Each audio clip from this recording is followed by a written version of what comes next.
E aí galera, tudo bem? Sejam muito bem-vindos a mais um vídeo aula de biologia aqui no Speak Enem. E hoje, bora dar uma conversada, deixa eu só ajeitar aqui minha câmera, pera aí. Boa, tá tudo tranquilo? Então galera, hoje a gente vai falar de homeostase, né? A gente vai começar a falar aí de corpo humano. E antes de começar, eu só queria, espero que todos estejam bem aí, se cuidando, né? Nesse período de pandemia. Mas vamos tentar dar uma estudada, pega o seu caderno, anota aí algumas coisas, que a videoaula de hoje vai ser importante para as próximas videoaulas que vocês vão ter aí sobre o corpo humano. Show? Então vamos começar aqui, tá um frio do caramba, por isso que eu estou assim, tá? Não liguem. Galera, seguinte, vamos lá, vamos começar aqui a conversar sobre o corpo humano. A gente sabe que a nossa temperatura, né, por exemplo, né, ela tem um número ideal para funcionar. A gente está ali no 36 graus, 35, e nosso corpo tá de boa funcionando. Quando a gente fica com febre, essa temperatura, aumenta pra caramba, vai pra 38, 39, até 40 graus. E a gente sabe que o nosso corpo não aguenta isso, né? Essa temperatura não é normal pra ele. E aí, o que acontece? Ele vai começar a trabalhar pra diminuir essa temperatura, porque não é bom. A gente não aguenta ficar vários dias seguidos com uma temperatura alta. Nossas células não aguentam. Então a gente vai ter esse trabalho do nosso corpo pra deixar tudo ok novamente. Ou seja, aí a gente começa a falar de homeostase. A homeostase, ela é a capacidade que todo ser vivo tem de manter o equilíbrio interno, independente do que está acontecendo fora. Todo ser vivo vai ter essa capacidade e ele vai ter alguns mecanismos que vão ajudar ele a manter esse equilíbrio. A gente vai falar aqui hoje de dois mecanismos, do mecanismo de feedback negativo e do mecanismo de feedback positivo. Galera, eles são mega importantes os dois, tá? Apesar de um ocorrer mais do que o outro, eu vou falar qual. Mas vamos lá, vamos com calma que a gente tem tempo aqui para conversar. Seguinte, o primeiro feedback, o primeiro mecanismo de feedback que eu vou conversar com vocês aqui hoje é o mecanismo de feedback negativo. Esse cara, ele vai... Vamos conversar assim. Quando eu aprendi essa matéria, eu fiquei meio desesperada, porque ela parece ser complicada pelos nomes, mas não é. Vamos falar assim, cada mecanismo vai ter uma missão. O mecanismo de feedback negativo vai ter a missão de reduzir um estímulo, e vou dar um exemplo, pegar de novo um exemplo na verdade. Temperatura tá lá no alto, febre de 40 graus. Nosso corpo vai olhar e vai falar, peraí, não vai ter como, cara, eu preciso reduzir esse estímulo. E aí é que funciona o mecanismo de feedback negativo. Ele vai tentar diminuir essa temperatura, vai tentar reduzir esse estímulo. Ou então quando a gente está com a pressão alta pra caramba, isso pode ser, né, ter consequências negativas pro nosso corpo.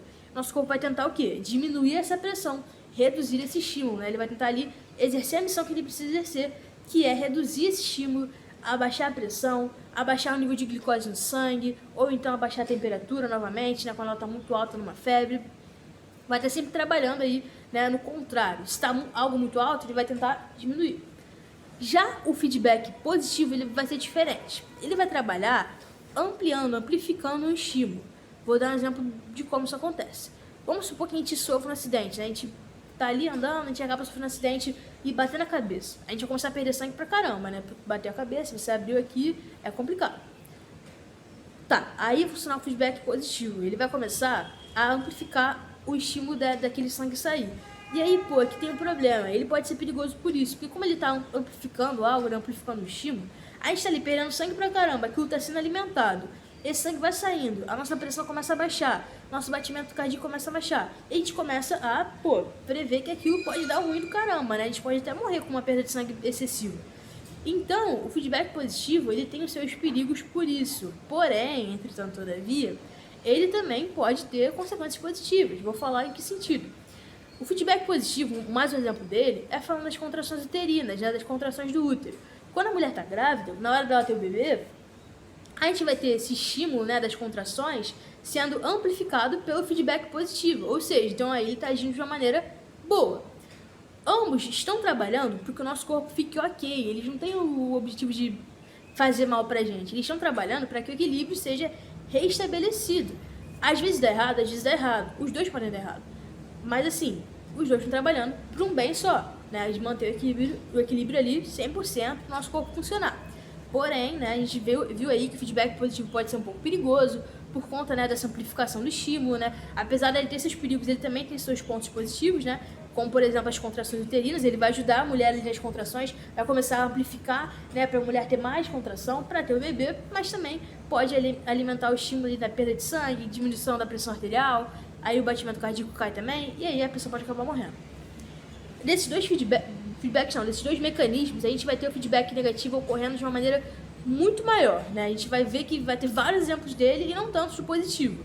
Então, assim, a gente vê que ele tem uma, né, uma importância maior, uma ocorrência maior, vocês vão ver muito mais eles, podem ver muito mais eles caindo em prova e tudo mais. Então, fiquem ligados dos dois, mas saibam da relevância e da ocorrência, né, que é grande do feedback negativo. Eu citei vários exemplos aí, da pressão arterial, né, que ele tenta diminuir, da febre, também, enfim, da glicose no sangue. E é isso, ambos vão estar trabalhando para o bem-estar do nosso corpo. Eles podem ter, os dois podem acabar dando errado? Podem, mas também podem dar muito certo e conseguir restabelecer novamente o equilíbrio. Se eles conseguirem restabelecer o equilíbrio, a gente vai ter nosso corpo funcionando de boa novamente, mas também pode acabar ocorrendo de não conseguirem, né, o desequilíbrio ser tão grande a ponto de causar a morte, né, do corpo ali que está batalhando para manter novamente o equilíbrio. Então é isso, galera. Eu espero que vocês tenham entendido, né? Se tiverem alguma dúvida, vocês podem comentar aqui, não tem problema nenhum. A gente vai responder pela página do Explique Enem. Tem um plantão de dúvidas também, a apostila. Usem tudo que vocês puderem para estudar. Show? É isso. E a gente se vê na aula de exercício.